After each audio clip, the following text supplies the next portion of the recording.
lagu seexdo haseexan haseexida haseexan haseexan haseexan waxaan ku suganahay xarunta safaaradda Soomaalida ee magaalada Rome ee dalka Talyaaniga oo caawa si aad loogu dabaaldegayo xafladda munaasabadda 1 Luulyo ah maalintii xurriyadda ay qaateen gobolada Koonfureed isla markaana ay midoobeen gobolada waqooyi. halkan waxaa fadhiya madax ka socota dawladda ku meel gaarka Soomaaliya ambassador Nuur Xasan Xuseen Nuur Cadde safiirka ama danjiraha Soomaaliya u fadhiya dalkan Talyaaniga isla markaana ah danjiraha u fadhiya midowga Yurub ayaa isna caawa ku casuumay munaasabadan.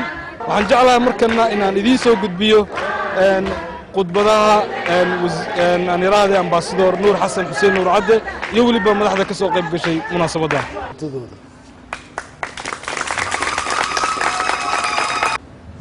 aad iyo aad aan ugu faraxsanahay in runtii yani arrintan universal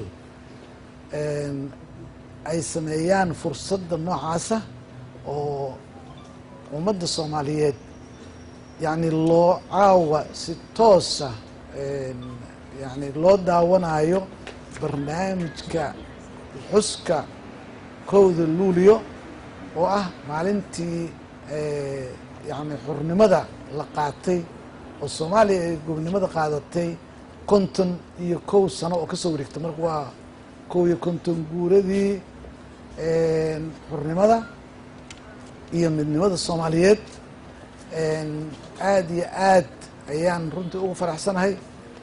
waxaan u jeedinayaa salaan kal iyo laaba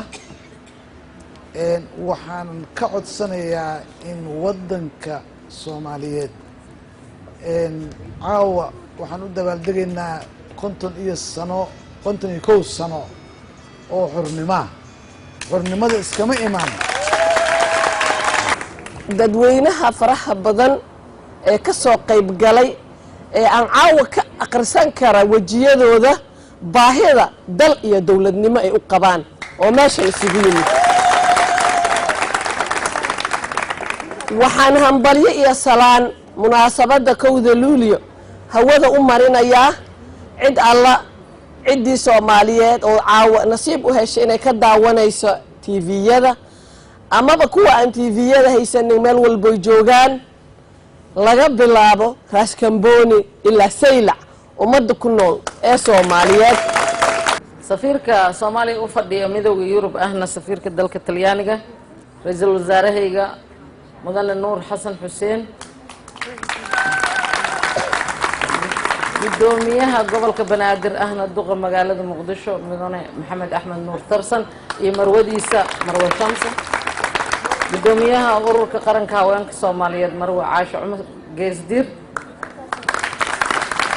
شقالها سفارة أودان iyo jaaliyada Soomaaliyeed ee dalka saxaafadda Universal TV Hiiraan Online iyo Aadan Sabriya Rome kontani ku guurada dabaaldega iyo imaashaheena oo Ilaahay isku beegay dalka Talyaaniga oo aan dhex joogno safaaradda Soomaaliya. waxaan ku faraxsanahay inaan caawa idin kala soo qaybnay munaasabadan aad u qaali waxaan ummadda Soomaaliyeed meel kasta ay joogaan ugu tahniyadeynaynaa kontani kooga sano ka soo wareegtay maalintii jiritaanka Soomaaliyeed la aasaasay. waxaan u hambalyeeynaynaa shacabka Soomaaliyeed meel kasta uu joogo. waxaan u hambalyeynayaa safiirka isu keenay waa nasiib wanaag baad leedihiin inaad maanta aad halka Yurub oo dhan safaarada ma jiro la isugu yimaado. waxaan meelaan isaga qabqabsan jirnay keligeen baa ku riyoon jirin laakiin safiirkiina iyo calankiina iyo kor saaran baad maanta hor taagni waa tilaabo laakiin iska tilaabadaas hore uga sii qaada aad baad u mahadsantihiin. waan ku faraxsanahay inaan kala soo qayb galo.